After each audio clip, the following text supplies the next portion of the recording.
삼성이 새만금 투자를 철회하겠다는 공식 문서를 국회에 제출했지만 투자 철회 이유가 단 3문장뿐이어서 무책임하다는 비판이 커지고 있습니다. 철도에 이어 화물연대도 총파업에 돌입했습니다. 다행히 물류대란은 없었지만 지난달부터 파업이 진행돼 온 전주페이퍼는 갈등이 더욱 심화되고 있습니다. 국민연금공단에 대한 국정감사에서 기금운용본부의 전북 이전과 공사화를 두고 또다시 논쟁이 벌어졌습니다. 진범 논란이 일고 있는 익산 약초노거리 살인사건에 대해 검찰이 사실상 재수사에 착수했습니다. 물증이 대부분 사라진 상황에서 실제 기소로 이어질 수 있을지 주목됩니다. 여러분 안녕하십니까? JTV 8시 뉴스입니다. 삼성이 새만금 투자를 철회하겠다는 공식 문서를 국회에 제출했습니다. 네, 삼성이 문서로 제출한 건 이번이 처음인데 이 투자 철회 이유가 단 3문장뿐이어서 무책임하다는 비판이 커지고 있습니다. 김철 기자의 보도입니다. 삼성이 지난달 26일 삼성전자 대표이사 권오연 부회장 명의로 국회에 제출한 문서입니다. 2011년 MOU 체결 때 투자를 검토한 풍력발전기와 태양전지 사업을 철수했고 현재는 새만금 2단계 단지에서 투자할 사업도 마땅치 않다고 적었습니다. 더불어민주당 안호영 의원은 삼성이 새만금 투자에서 발을 빼겠다고 공식 문서를 보낸 건 이번이 처음이라며 삼성의 무책임함을 비판했습니다. 안 의원은 삼성이 이번 문서에서 장기적으로 새만금 2단계 조성부지에 투자하는 걸 검토하겠다고 언급한 만큼 구체적인 계획을 밝히라고 촉구했습니다. 향후에 투자 계획이 있다고 한다면 구체적으로 상황 변화에 따라서 협의를 해나간다는 것을 적극적으로 전라북도나 이런 쪽으로 계속 협의를 해야 된다는 거죠. 그러나 2011년 MOU 체결 이후 삼성이 5년 만에 내놓은 이번 문서는 알맹이도 없이 단 3문장에 불과합니다. 이에 따라 삼성이 전북 도민을 우롱한다는 비판이 거세질 것으로 보입니다. 전북 도의회는 삼성의 책임을 묻기 위해 조사특별위원회 구성을 다시 추진하기로 했습니다. 당시에 LH공사를 진주로 빼앗긴 데 대한 일시적인 정치적 쇼였다 이렇게 판단하고 있습니다. 왜 이런 쇼를 벌이고 있었는가에 대한 진실 규명을 반드시 해야 된다고 생각합니다. 전라북도는 지난달 기자회견을 통해 삼성의 무책임함을 비난하며 대화 중단을 선언했는데 이번에 공개된 문서에 대해 언급할 가치조차 없다고 밝히는 등 삼성의 불편한 감정을 그대로 드러냈습니다. JTB 뉴스 김철우입니다. 전북 혁신도시로 이전한 국민연금공단의 지역인재 채용률이 법에서 정한 권고 수준에 크게 못 미치는 것으로 나타났습니다. 국회 보건복지위원회 소속 국민의당 김광수 의원에 따르면 국민연금공단 지역인재 채용률은 2014년 10.5%에서 지난해 12.6%, 올해 14.8%로 해마다 소폭의 증가세를 보였지만 혁신도시 특별법에서 권고하는 35%에는 크게 못 미쳤습니다. 김광수 의원은 혁신도시의 조성 목적을 달성하고 지역 일자리를 만들기 위해 국민연금공단이 지역인재 채용에 더 적극 나서야 된다고 주장했습니다. 전남 영광 원자력발전소의 온배수 때문에 고창 곰수만의 바지락이 집단 폐쇄했다는 주장이 나왔습니다. 국민의당 조배숙 의원은 고창 곰수만의 종폐 살포량에 대비한 성폐 생산량이 1980년대 최대 4배였지만 영광 원전 5, 6호기 가동 이후 0.5배로 줄었다고 밝혔습니다. 조 의원은 피해 보상에서 빠진 고창 곰수만 지역에 대해서 한국수력원자력이 온배수 피해 현황을 재조사하라고 촉구했습니다. 철도에 이어 화물연대도 오늘부터 총파업에 돌입했습니다. 다행히 전북에서는 물류대란은 없었지만 지난달부터 파업이 진행돼 온 전주페이퍼는 갈등이 더욱 심화되고 있습니다. 이승환 기자의 보도입니다. 화물연대 전북지부의 조합원은 1,500여 명, 800여 명이 실제 파업에 동참했고 부산 출정식 참가자를 제외한 150명 이상이 전주페이퍼 현장에 집결했습니다. 화물연대 측은 전주페이퍼가 운송업체를 바꾸는 과정에서 운송 단가도 공개하지 않고 무조건 운행을 요구하고 있다고 주장합니다.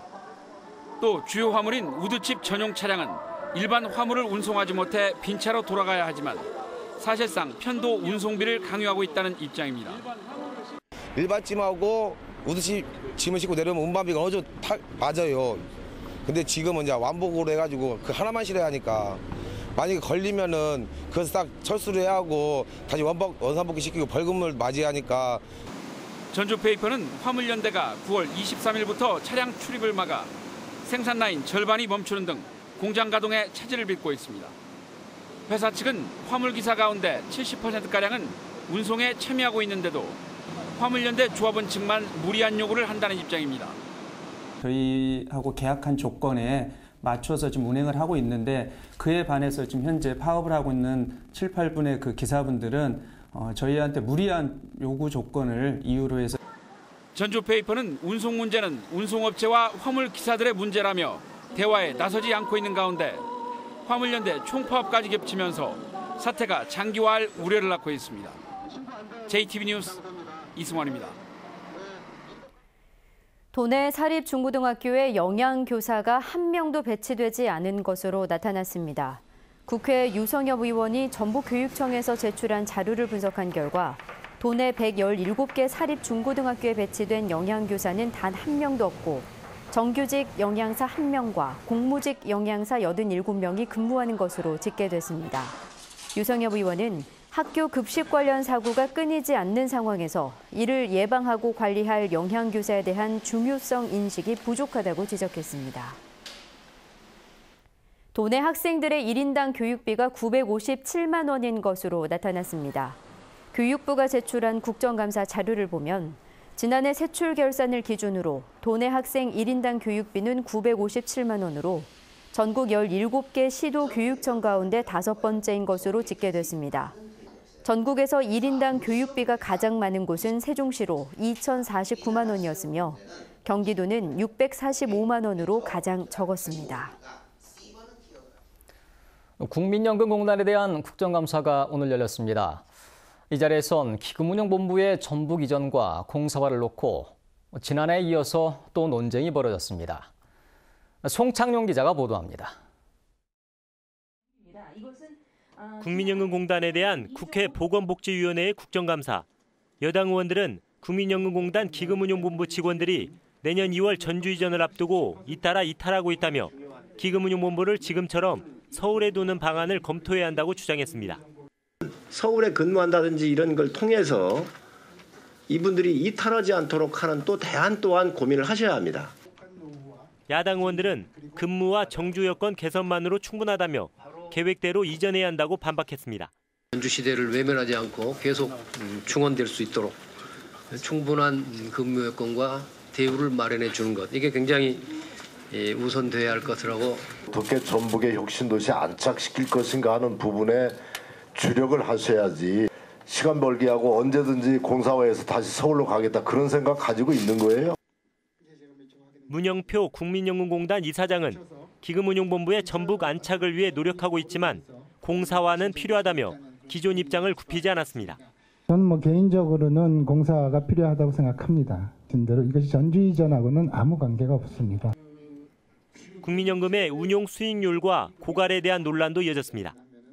기금 고갈을 2058년으로 예측하고 있지만 1.34%에 불과한 국내 주식 수익률과 급증하는 노인 인구를 감안하면 시기가 더 빨라질 수 있다며 대책 마련이 시급하다고 주장했습니다.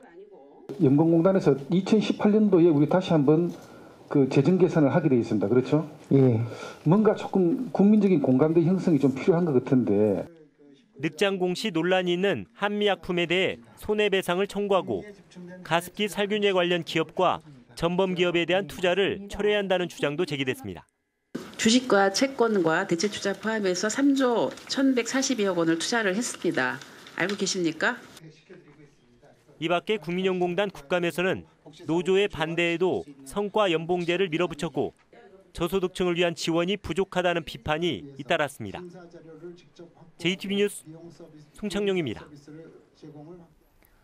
내년 2월 기금운용본부의 전북혁신도시 이전을 앞두고 오는 20일 서울에서 수도권 금융기관 이전 설명회가 열립니다. 전라북도는 혁신도시에 조성될 전북금융타운의 활성화를 위해선 서울의 금융기관이 전북으로 와야 된다며 첫 설명회를 통해서 다양한 금융기관 유치에 나서기로 했습니다. 전랍도는 1차로 증권사나 자산운용사의 이전을 추진하고 은행의 이전도 유도하기로 했습니다. 진범 논란이 일고 있는 익산 약촌 오거리 살인 사건에 대해 검찰이 사실상 재수사에 착수했습니다. 직접적인 물증이 대부분 사라진 상황에서 실제 기소로 이어질 수 있을지 관심을 모으고 있습니다. 하원우 기자입니다. 최 모 씨는 지난 2000년 익산 약촌 오거리 택시기사 살인 사건의 범인으로 지목돼 10년간 옥살이를 했습니다. 경찰의 강압 수사로 허위 자백을 했습니다. 경찰서 가서부터가 그냥 맞고 잠 안 자는 게 일이었어요. 또 나와서 조사 받다가 또 안 했다고 하면 또 들어가서 때리고 이제 그게 반복이었어요. 그 당시에는 나이도 너무 어렸고 너무 맞다 보니까 내가 이 맞다가 죽을 수도 있겠구나 이런 생각도.